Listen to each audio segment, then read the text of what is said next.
Chapter 5. The Holy Master said we'd go to heaven if we died before Shuigetsu Kyodan. I wonder if I will. I've lived my whole life, all these years, caring for nothing but the Shuigetsu Kyodan. The Holy Master and the brethren hate me. They think I'm a traitor. I was trying to do what was best for us all. I wonder if God will understand.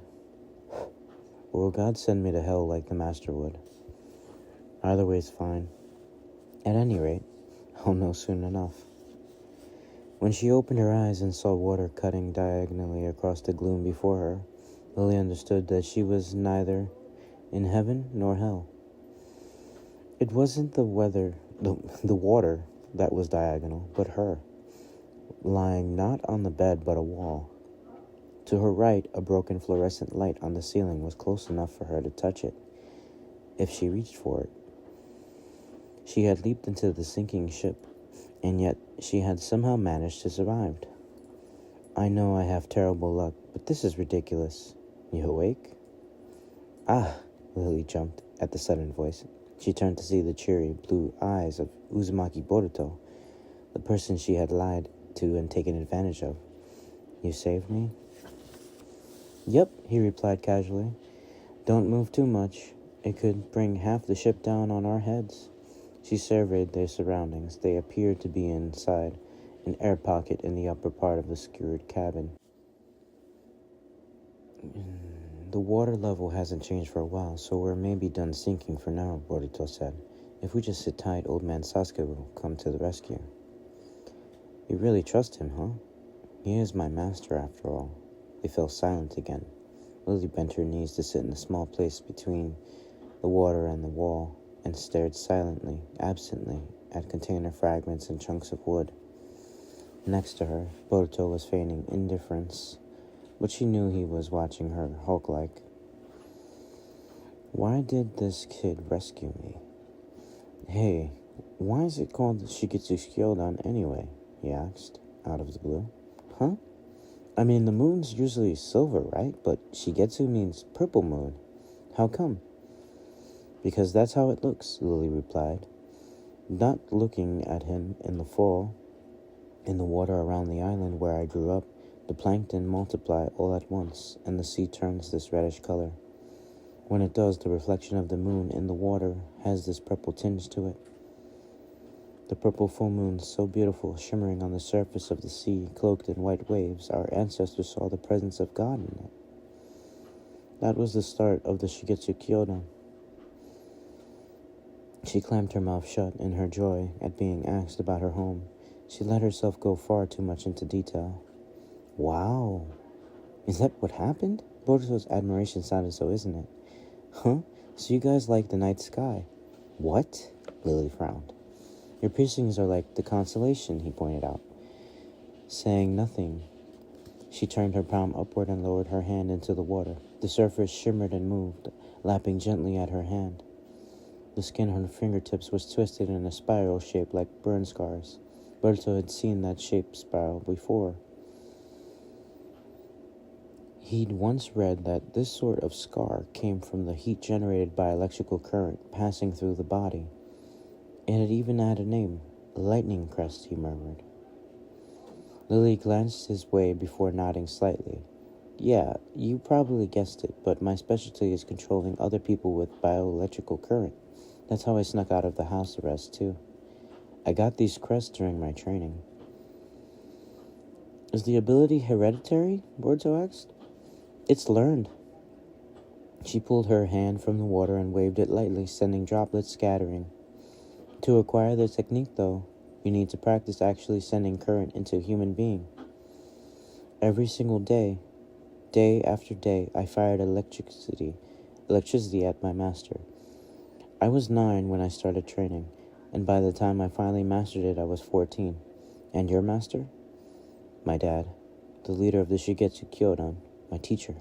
Even now, her very core grew dull and heavy when she remembered those days.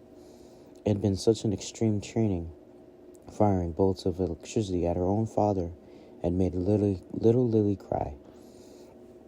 But her iron-fisted teacher had forced her to train. hitting her over and over until her tears stopped. He'd happily offered up his own body for the sake of his daughter's growth. For 5 years, she lived immensely immersed in this daily hell. She was too inexperienced to properly control lightning style. She would sometimes even stop her teacher's heart with too strong a current, but even that pleased him. You have a talent for the lightning style. It is a gift of God, so you can be of use to the Shigetsu Kyodan. As he spoke, his face was free from care, even innocent. He had probably already been planning the attack on the neighboring land of fire.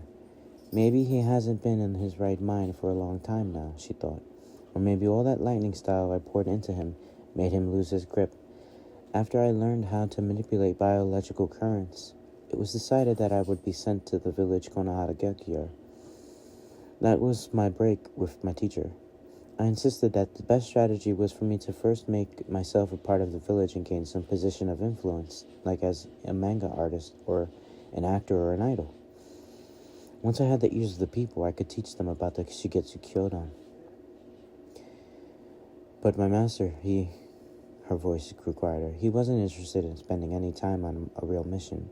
He didn't want to send me to the land of fire or as a missionary, as someone patiently building an audience and winning people over to our cause, but as a spy to inflict immediate damage.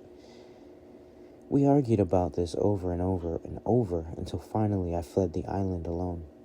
So you really did come to Konoha to become an idol? Boruto asked. Then that explosion on the Thunder Train? They targeted the train because I was on it, with my master personally leading an elite squad. But that attack didn't end with my death, but my master's instead. He died? Boruto furrowed his brow. When he was fighting your master, he got caught up in the comrade's technique, she told him. Forced out of the carriage by a master of Shigetsu Kyodan. Lily had been rescued by Sasuke. Then she had seen the body skewered on the ceiling, the man pierced by the steel pillar, the man with the bib. Lily's master, Lily's father. I knew they'd come for me again, so I figured I'd use that. She shrugged, and that's when I asked you to be my bodyguards. Because you thought we'd messed it up? He asked. No, because you're the Hokage's son. A mix of emotions fitted across Boruto's face. I was going to take control of you and then show the audience you were a stand-in. The fans wouldn't be mad at me, the innocent idol, if the Hokage's son made a mess of my concert. I thought if I got the brunt of the outrage focused on a ninja protecting the village, it would do more to make the land of fire look bad than indiscriminately killing civilians, given that your country is supposed to be a symbol of prosperity and development. So that was your plan all along? He asked. The concert was a failure. So I wanted to take you down this time for sure. I came after the ship, but I knew you'd scan the inside with your shotgun first. Well, with the shotgun first. So I glued myself to the hull for a while. Once I saw you all moving, I came inside. And then you controlled me again, she shrugged. Boruto let out a sigh and looked at her in exasperation as she crumbled. Did you guys seriously think you could crush Konoha with such cowardly methods? If you've got the time and energy to attack others, use it to make your own island better. You're right. Lily lowered her eyes. But like people are motivated by emotion, I don't think I was right or anything, but the one thing I inherited from my master is a loyalty to my home. In the end, I couldn't walk away. Even when the master tried to kill you? Boruto asked incredulously. No. The strength drained out of her suddenly, and she leaned back against the wall. She felt like it was harder to breathe now, maybe because she had confessed her guilt. Even still, Lily continued to explain herself to Boruto as she took shallow breaths. Education is important. We're basically monkeys when we're born. The fact that we're able to live rich, cultured lives is because we're educated. We're taught everything our ancestors learned before us. For better or worse, we're slaves to the education we get from our parents and our society. Could you kill your comrades if your group told you to? He asked. Of course, she replied without hesitation. We think death is honorable. If you die fighting to spread the teachings of Shigetsu Kyodan, you go to heaven. I don't really get it. Boruto felt creeped out by Lily's words somehow. But it's like, I don't know, like living your life or death to the group. It's just not fair. Not fair? Lily cocked her head curiously to one side. Words are continuing faltering, finding the subject almost too much for him. I mean, Ninja, we're changing with the times too, you know. My dad, the principal at the academy, everyone says so. Back in the old days, it would have been unthinkable to have a policy of capturing enemies instead of killing them whenever possible. But we live in an era of peace now. So we have breathing room to do that kind of stuff. They say you gotta change with the times, although all the stuff was before I was born, so I really don't know. Boruto lifted his face. The bright eyes he'd inherited from his father, eyes that were so much brighter than his father, stared straight at Lily. And then, I guess, what's left is a mix of the old stuff with the new stuff adapted for us to use it now. I don't know. For me, Lily took a shallow breath. I have such a hard time accepting that kind of thinking. I grew up having it beaten into me that our mission is to protect our doctrine, the religion that's been passed down for hundreds of years. I kind of get that too, Boruto said slowly, staring at the dark water. I used to totally hate science. I thought I'd never be okay with it. But old man Sasuke taught me all kinds of stuff, and it's like I've started thinking that maybe it's not so bad as all that. Although, there's still loads of stuff I can't accept, so... What? She challenged. Are you trying to say that you managed to change, and so can I? No, that's not exactly it. Boruto fumbled for the words. He hated science. That feeling hadn't changed. But even so, maybe he had started taking steps forwards towards it. It was only since Sasuke became the master of Team 7 that he'd started thinking like this. We just had different educations, huh? Lily said, sounding jealous somehow as she took a look at Boruto. I wanted to think freely the way you do, but it's too late now. She took a deep breath. I can't change now. But yeah, the generation after me, I'm sure they'll adapt. I want to believe that. Someone knocked on the roof. Boruto, you in there? It was Mitsuki. Boruto heaved a sigh of relief and sided up to the ceiling.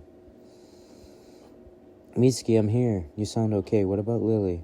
I'm here, Lily said awkwardly. Thank goodness. Listen carefully, both of you. Mitsuki started speaking faster. Sasuke froze the area around the ship with ice style so it wouldn't sink. But it looks like there's a big hole in the fuel tank. He says the oil might spill out into the ocean if we leave it like this. Seriously? Boruto yelled. And so the ship's going to fly in a minute. Can you fire your Rasengan straight down and escape once the ship's been in the air for 10 seconds? Boruto and Lily exchanged a look, forgetting for a moment the situation they were in. What? The boat's gonna fly? Amazing, it's really frozen. Sarada shivered at the cold air rising around her. A massive lump of ice neatly surrounded the boat, floating in the ocean. When she leaned forward and looked over the side of the boat, she had a strange sensation she was riding on top of a massive mountain of ice. Isn't salt water supposed to be hard to freeze? She asked, looking back at her father's side deck. At her father on the deck. You know your stuff, Sasuke admired. I didn't actually freeze the ocean water. First, I generated pure water with water style, and then I turned that water into ice. You changed the water to ice. How? He paused a moment. It's a matter of imagination. The water, the way the molecules move in relation to each other, is what makes them water. And when the molecules are more tightly linked, they become ice. He turned the palm of his hand upward. Water began spilling out from between his fingers like a fountain. In an instant, it was frozen solid. Conversely, if the molecules separated from each other and started to move freely, that is steam. As if in response to his words, the frozen water melted, then evaporated without leaving a single drop behind. It's gone, Sarada gasped. An application of water style, he told her. A man I met, once called Haku, used changes in wind and water at the same time to generate ice. But that was a special technique passed down within a single clan. Only they could master it. If you train, though, it's possible to do this much at least, even if you're not a member of the clan. I get it. That was actually pretty easy to understand, Dad. Unlike your usual lesson, Sarada gripped. Sasuke smiled slightly. We should get started. Okay. She ran to the prow of the ship where the massive anchor hung. Are you sure you can lift it? Don't push yourself, he was about to say, and then relaxed abruptly. Sarada yanked the anchor up with both hands. This is nothing. You take after your mother, he said. Sarada turned a proud smile toward him. She hoisted the heavy anchor over her shoulder. The anchor was attached to the ship by a chain. The chain and its fastenings were frozen solid with Sasuke's ice style. Which way should I throw it, Dad? She asked. Wherever you'd like, I'll follow your lead. Feeling reassured, Sarada readjusted her grip on the anchor. Lorent's gun. Tackled by father and daughter. But it wouldn't be a kunai that went flying. It would be the ship's anchor. They would make the anchor fly, dragging the whole ship along with it before exploding the whole unit in midair to dispose of it.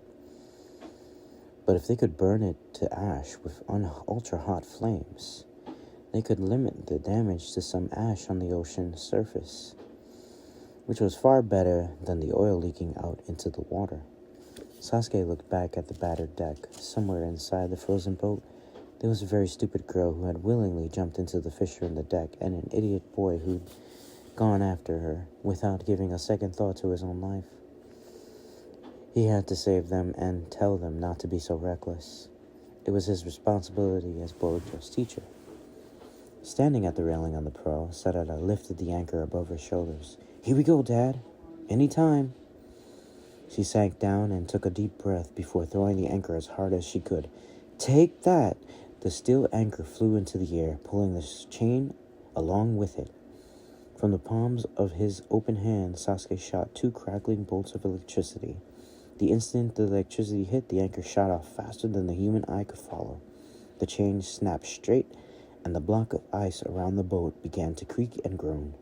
A heartbeat later, the ice shattered, and the boat floated up. The sky grew large before their eyes. Sarada staggered backwards. Sasuke caught her by the arm. The massive ship slid along the sky, yanked forward by the flying anchor. There was a sudden weightlessness that made Boruto's stomach rise up inside of him. A moment later, a force of gravity returned twice as strong. Holding Lily with one hand and netting his chakra with the other, Boruto counted 6, 7, 8. The ship began to creak and groan. Creak and groan, unable to withstand its own weight and speed as it flew through the air. It was only a matter of time before it was yanked apart. 9, 10. Boruto turned his chakra into a turbulent air and threw it down with everything he had. The roar of the lower half of the ship, ripping away, nearly shattered his eardrums. Lily might have been screaming beside him, but he couldn't hear anything. The shattered boat scattered to the wind, and then so did Boruto and Lily. Far below them, he could see the dark ocean. As they fell, Boruto scanned the water's surface. Off in the distance, there was something like an ice shelf, likely the flying ship's launch point. A narrow bridge of ice stretched out from the shelf, and on top of it, he could see Mitsuki casually waving with them with one hand. Next to him, the men in purple from the boat were tied together. If he could avoid the frozen parts and use wind style to create a cushion before they hit the water, they should come out of this unscathed. The problem was that it wasn't just him. He had to keep Lily alive too. He didn't know whether he could slow them down without ripping them apart. The odds were 50-50. No other choice now. Boruto gritted his teeth. He was getting ready to try when flames suddenly exploded in the sky above them. He looked in time to see the ships swallowed up by an explosion of such force it looked like it would reach the moon. The black flames would not go out until every last bit of the ship was consumed. Sasuke's infernal style flame control. Boruto didn't need anyone to tell him that the 2 shadows leaping from the burning boat were Sasuke and Sarada. Sasuke held Sarada's arm as he chased after Boruto, and Lily adjusted the air resistance with his chakra. Once they were alongside Boruto, he tossed Sarada out and reached his hand out. "Boruto, give me Lily." He smiled at Boruto's hesitation. "Don't worry, I won't hurt her." "Really?" Boruto asked. "You don't trust your master?" "That's no fair," he murmured and passed Lily to Sasuke. Perhaps from sheer terror, Lily had at some point lost consciousness. "Dad, the water's coming up on us," Sarada shouted. To soften the impact of the water landing, all three ninja turned their wind style toward the ocean, the gust pushing deep inside the ocean of the water. The gust pushing deep into the surface of the water. There was a single large splash, followed by two smaller ones. They all popped up to the surface again at the same time.